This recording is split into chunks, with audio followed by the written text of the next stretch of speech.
Good afternoon and welcome back to Valley News Now. Adam Chalifoux with Devin Fry. Devin, my man, how are you? Good, man. Can't complain. Hair looks great today. Thanks, bud. Appreciate it. It's getting long, so I'm trying new stuff. It's too long to do my flippy thing that I normally do, and so we're just going back with it. Looks like, I don't know what it looks like. I can't really put my finger on it, what I'm going for, but we're trying new stuff. Well, if you hate it, tell the station. Yeah, you can comment Call live us right on Facebook. now. Speaking of going back with it, going back to an amazing 13-9 game back in October. Yeah. Now we got a rematch. That's what we're talking about right now. We're talking about NDSU getting ready for SDSU. 11 a.m. game at the Fargo Dome. Breakfast Super with the Bison. fun. Breakfast with the Bison. I like that. I can't take credit for that, but no, it's always. Coach Polisek even made a special point to point out that he was fired up for an 11 a.m. kickoff. That's a direct quote. And so you get your day started in the Fargo Dome. But no, North Dakota State getting ready to host South Dakota State in the FCS Semifinals. It's the biggest matchup between these two teams since they met for a national title a few years ago. And so, I mean, that kind of goes without saying with it being a playoff game. But every single game between these two teams, it matters. Mm-hmm. You want to beat this team no matter what. North Dakota State finally got the Dakota marker back on their side in the regular season, but now their season's on the line. A trip to Frisco's on the line. They are one of four. These are two teams down. We're down to four teams in the FCS now, and this is half the field right here. Is North Dakota State, South Dakota State, the two biggest rivals in our area, and so you really don't need to say a whole lot to get the guys excited for this one. And I asked Coach Paulus like that in the press conference. I was like, you probably haven't had to say much to get the guys jazzed up for this one, right? And he goes, I hope not. And so, it's been really, it's a really fun week. It felt the energy in the Fargo Dome when I was there yesterday to talk to Coach Paulus and a few of the players. It was palpable. And you want that. Yeah. You need that. Oh, yeah, for sure. And they have a whiteboard. I have a picture of it. I should have sent it to you so we could show the people, but I'll just describe it to you. It's a whiteboard that's been on the lower level of the Fargo Dome every single week of the playoffs. Send that to my Twitter. First, I'll send that to you right now. We'll do it live. Yeah, we'll do it. This is how we do things here at Valley News Live on the air. And so this whiteboard in the lower level of the Fargo Dome, it's had at least one message on it every week, and then they've just been, adding to it. At first, the message was very simple. It just said, we control how this story ends, which for the playoffs, that they do. They control everything up until Frisco right now. Here we go. And I believe this is safe for work. I didn't, there's no, but this has just been getting added to every week. You can see the freaking Super Bowl was added when Coach Polisek said that their game against Mercer had to be the freaking Super Bowl. And so they added that to it. Whatever it takes, not done yet. And then you see just SDSU. Big multiple circles. Angry circles around that one. So, the boys are excited for this. I like the building blocks. Look at this. I didn't even notice. I think that's nice. That's a good touch. North Dakota State, South Dakota State, you can't ask for a better matchup. And it being a rematch of an instant classic from the Fargo Dome that we had in the regular season back in October. And that, rematch factor kind of goes, you could go either way with that. It benefits South Dakota State for sure. They've seen everything that North Dakota State could throw at them, and we saw what it came down to. And North Dakota State had to pick off Mark Gronowski on the last drive to secure that win. It also helps the Bison because they've seen what South Dakota State's able to do. And Coach Polisek kind of brought it down to just a few plays that are going to make a difference. He says that every game comes down to 6 plays. He calls those the Mystery Six. It's a very fun name. But so it could be a missed interception in the first quarter that could end up deciding the entire game at the end. And so he's really just harping in on those. And we talked to Eli Mostart, and he kind of harped in on the same thing, just kind of what it's going to take to be able to beat this team once again in the Fargo Dome. To go along with us playing them multiple times, we play them every year, so they kind of know our ins and outs of our team and all of our schematics and stuff like that. So that's always hard, but it's going to be the little things, just the little things that we have to really get 100% in this game, because that's what's going to make or break the game. It's going to be a really fun atmosphere. It's going to get loud in there. Hopefully, they can bring a loud crowd and get it going our way on defense and get that place rocking a little bit. Maybe put on a little show for the fans. It'll be fun. The Fargo Dome is in fact sold out for this one, and so that's going to be a nice change of pace, especially when you consider the fact that it's been just over 10,000 fans in the Fargo for the previous 2 playoff games, which that's kind of just getting down to people just assuming that North Dakota State's going to steamroll whoever they're playing in those first 2 rounds, and we'll show up for the semifinal. And it seems like it's always just a death match in that semifinal last few years when they have made it to Frisco and had to go through the Fargo. Well, even when they didn't last year, when they didn't make it to Frisco, they had a double overtime game in Montana. Yeah, these semifinals, and like this kind of feels like I compare it to JMU a few years ago. I remember it well. Yeah. This really feels like the national championship game. I'm not taking anything away from Montana State or South Dakota. But let's be honest, these are the last few champions. Right. For what, the last how many years? The only teams not named North Dakota State or South Dakota State to win an FCS title since 2011 are JMU and Sam Houston State, both of which are FBS now. Yeah. So of the FCS champions that are still in the FCS, it's North Dakota State and South Dakota State. I mean, this is Lakers Celtics. Yeah. You know, essentially. A little closer geographically, but yeah, but you know, it's crazy, and I love what you're saying about the 6 plays because just off the top of my head, you know, there was a play that got called back on a penalty that would have been a touchdown for the Jacks. Probably decides the game. Last time. Yeah, it does by the way that the points shook out at the end of it. And Coach Jimmy Rogers for South Dakota State, he talked about that in his press conference. He talked about a couple things. The one I'm going to touch on that I have sound from him on is he also kind of talked about the rematch aspect because when they were leaving the field after the loss to North Dakota State, Mark Gronowski told players and Coach Polisek on the field, "We will see you guys again." And now they have to go through North Dakota State to get here. So Coach Rogers kind of talked about the rematch aspect of that, especially, you know, just the kind of feeling that they would see North Dakota State again. We felt like that because we're well aware of who North Dakota State is and the rivalry there. Really expecting them to have the same type of success if they were to beat us and capable of beating us like they did. That we would see them again because we felt capable in what we would end up doing with our season. So it's more of a compliment to them more than anything else. They got a great program with great history, and we're excited for this opportunity. Big ball of energy. I feel like the difference between a good rivalry and a great rivalry is respect. Yeah.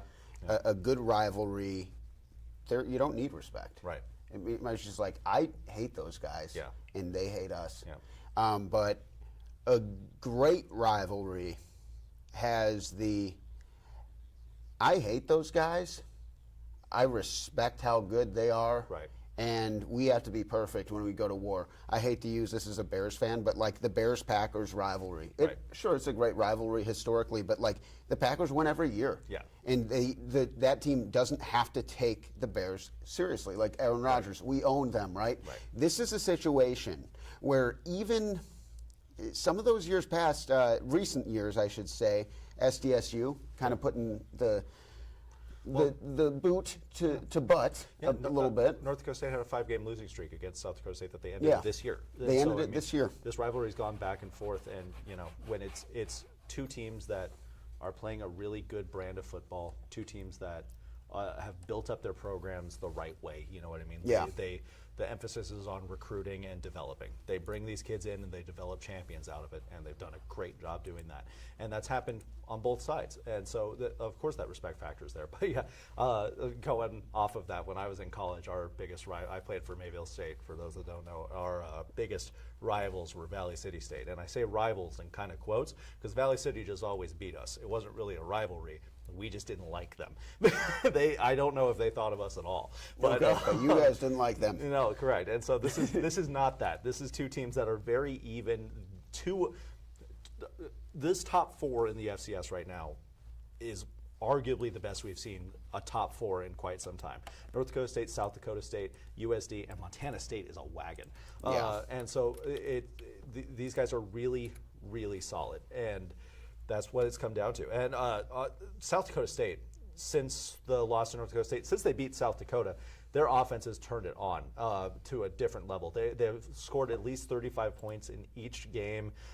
Some of the finals from those games since they beat South Dakota are a 52-6 win over Murray State, 38-7 over UND, 51-10 over Southern Illinois.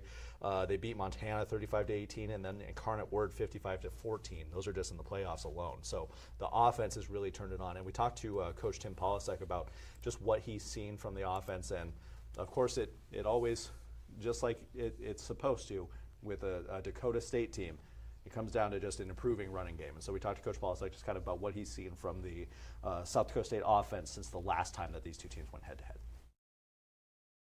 Just some nuance in their run game. They're not afraid to adjust the tailback, especially a veteran, his tempo on certain runs. They've seemed to slow him down on some of the inside crunch or the inside duo stuff. I think they're intermixing a little bit more with play action would be how just some nuance in their run game. They're not afraid to adjust the tailback, especially a veteran, his tempo on certain runs.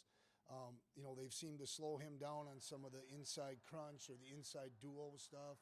I think they're intermixing a little bit more with play action would be how I feel right now. And then, they're fully healthy at running back, which I think gives them another option on especially short yardage. And they're spreading the ball out. I think 80's getting better. Number 80's becoming a formidable target. Wildy's still there. Tight ends, they seem to be healthier. They're playing more guys again at that spot, so I don't know if that creates more concept and scheme for them in what those guys can all do. Sorry. But yeah, no, it's one thing Coach Polasek mentioned is in their playoff win over Incarnate Word, there was just a ton of those 4 or 5 yard runs that South Dakota State put together, and they stuck with it, and they were just gaining 4 or 5 yards at a time, just deadly moving the football. And when you have those consistent 4 or 5 yard runs, like Coach Polasek mentioned, the play action game, especially with a quarterback as good as Mark Gronowski, as slippery as Mark Gronowski, the play action game becomes especially deadly. He might be, him and Cam Miller might be the 2 best play action quarterbacks I've ever seen. Just the way that their play fakes are very convincing every single time. They don't, and you have to worry about the run so much. Right, exactly. And they sell it out every single time that if they hand the ball off, there's no just hand off and watch it go. Like they could have the ball at any given time. And so the really solid run game of South Dakota State, as they've gotten more running backs healthy, it's just opened up Mark Gronowski even more. And if there's one thing you don't want to do, it's open up Mark Gronowski more. And they got to get after him. Yes. It goes without saying. But, they can't let him be comfortable. Both these teams, you always see that picture circulating on Bison Twitter, right, of the 2021 team and the FCS National Championship against Montana State, and it has the NFL logos above every single guy. Player, and both of those lines are consistently built that way, where eventually you're going to see a little NFL logo, maybe not a starter, but a lot of starters. I think Gray's Abel's playing himself to the point where he might be a first-round draft pick at this point. And so and of course I'm going to say, me, former offensive lineman, it always comes down to the trenches, but especially in a North Dakota State versus South Dakota State game. But it extends beyond that. The big keys for North Dakota State in this one is going to be their linebackers and their backs, and their defensive backs, because the D-line has been getting pressure all season. The defensive line for North Dakota State, which I think we're about to see right here, they've been playing at a phenomenal level. Logan Kopp was the key factor for their win in the regular season. He picked off Mark Gronowski at the end of the game. It's all going to depend on the run fits and the pass coverage, whether or not they can shut that down, or even just limit South Dakota State to being able to, or South Dakota State having to focus on just one aspect of the game. If South Dakota State has to pass the ball because the run game gets shut down, that opens things up a lot more for North Dakota State. You got to like that for NDSU too, because how well their secondary played last time they met. They are going to be without their starting corner, whose name escapes me right now, which is embarrassing. But number 10, I think Marcus Peters, but I don't want to be wrong. He's going to be out, and so. Anthony Shadime Afaro had a heck of a game in the last round of the playoffs. He got his first pick of the season, so that their defensive backs have been coming around this year. They are without some safeties that they had on the roster in the first game against South Dakota State. So, like I said, it's going to come down to the linebackers being able to shut down the run, and then the defensive backs limiting their passing capabilities. But if South Dakota State's able to do anything that they want to do offensively, whether they want to continue running the football or whether they want to open up the passing game, you're going to have a bad time. You got to limit one of those. Yeah. And North Dakota State has been focusing on the run game quite a bit. I think the linebackers and their run fits are going to be a big deal. Normally, in the run game, the defensive line will take care of the offensive line. You know what I mean? Like the gap assignments for the defensive linemen, they're going to need double teams from the South Dakota State offensive lineman. That frees up a linebacker to fill the run play and make tackles, shut down the run game. They're going to have to do that expertly well. So it's going to come down to, Logan Kopps, the Nick Kubitzes of the world. Those are going to be the guys that they need to rely on. So you're circling in specifically on linebacker play has to be. Linebacker play has to be on point. Obviously, both trenches, I think, are going to take care of themselves. It almost cancels each other out. Right. Both are very solid. The offensive line for the Bison, on the flip side of that, they have to get up to the second level, which they've been able to do all year. But once again, North Dakota State on the offensive line, they had to they had to put some new guys in some new spots with some injuries. Jake Rock out for the rest of the season. They lost him in the previous playoff game. So they had Hunter Pontius at left guard and next to Gray Zabel at left tackle. Hunter Pontius is 6'8", by the way. I just want to make that abundantly clear, playing guard. Didn't expect that. I thought only Hunters played fullback, but they, like every year they have six Hunters. There's Hunters everywhere. There was a long snapper. He got hurt. And then they had Hayden Johnston at right guard.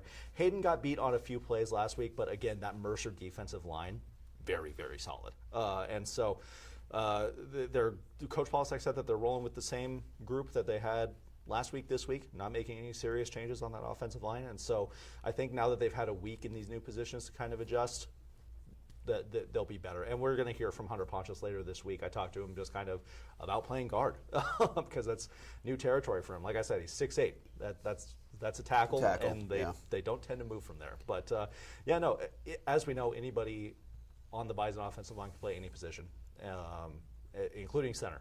Which I've never seen a more versatile group of consistently versatile offensive linemen through the years that I've been here. Part of the formula. It is, and they're an NFL factory on the offensive front. Yeah.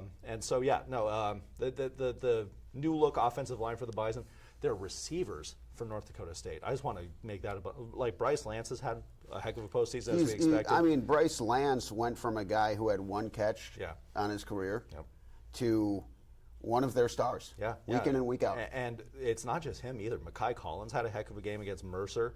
Braylon Henderson and Rajah Nelson have both been making plays throughout the postseason, so the receivers are really turning up at the right time. And like I said, I think the run games are going to kind of factor each other out with how well the defensive fronts play on both sides. And so it's going to come down to who can make the most plays outside and who can get out of their comfort zone a little bit more and who can do the little things right.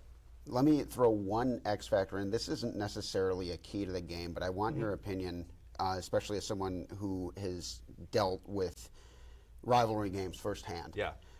Cam Miller. Yes. It's his first win in October over SDSU.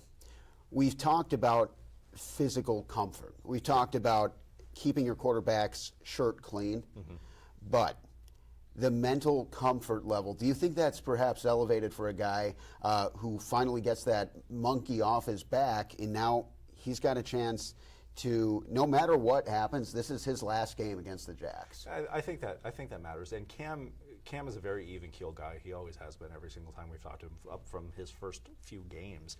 He's always been really even-keeled. And I think the only time I've seen Cam really emotional is after losses in the playoffs, and I think the biggest one was to South Dakota State in that national championship. I just remember he was inconsolable leaving the field there. And so I think getting that win is big, just knowing that you can beat these knowing guys. That you can do it. When I was at, again, I'm not equating my football experience with a Division I player, but when I was at Mayville State, we beat Valley City for the first time in, I think it was like 20 years or something like that. Do you know how long it took us to beat them again? 2 seasons. Once you prove to yourself that you can beat these guys and prove that they are human, it's something that you could do. It's I always think back to the story of the first man to run a mile in under whatever time it was. It took and they said it was physically impossible. Right. One guy did it. The next guy beat it like 2 days later. Yeah. And so it's or like a year later or something like that. So it's really just kind of proving to yourself that it's something you can do. And now North Dakota State knows. I don't think confidence has ever been an issue at North Dakota State, knowing that they can beat South Dakota State. But to have the tangible evidence, having a win in the regular season, being able to have the Dakota marker back on your side, I think it is a difference maker. And it changes the pressure. Yes, yeah, for sure. And now the pressure's on South Dakota State more at this point. Yeah. And plus, I can't emphasize enough how much getting this game in the Fargo Dome is huge. Yes. And a sold-out Fargo Dome, once again, because we've been in that building. It's sold out within, I mean, because I was monitoring. You were hunting tickets. Yeah. And I'm looking at tickets, and I had friends looking at tickets, and within 25 minutes, I saw there was like maybe a scattered blue dot. Yeah. But that thing sold out like a Taylor Swift concert, man. Yeah, it's a different ball game entirely. And again, the Fargo Dome's loud. Mercer had just over 10,000 fans in it last week. It still affected Mercer. 18,000 in the Fargo Dome, and we saw what happened in the regular season. Being able to host these guys is a big deal. So North Dakota State getting that home field advantage through Frisco, massive. And then, on the other side of this, whoever comes out on top of this, they have an absolute battle with either Montana State or South Dakota coming up. Whichever team advances is not going to be an easy win either. So, exciting time in the playoffs. I feel like we shouldn't do any predictions, but I'll say it's a 1 point line right now, Yes. 1.5 point line. South Dakota State favored, 11 a.m. Fargo Dome. Be there and make some noise. We'll see you next time. Thank you for tuning in on Valley News Now.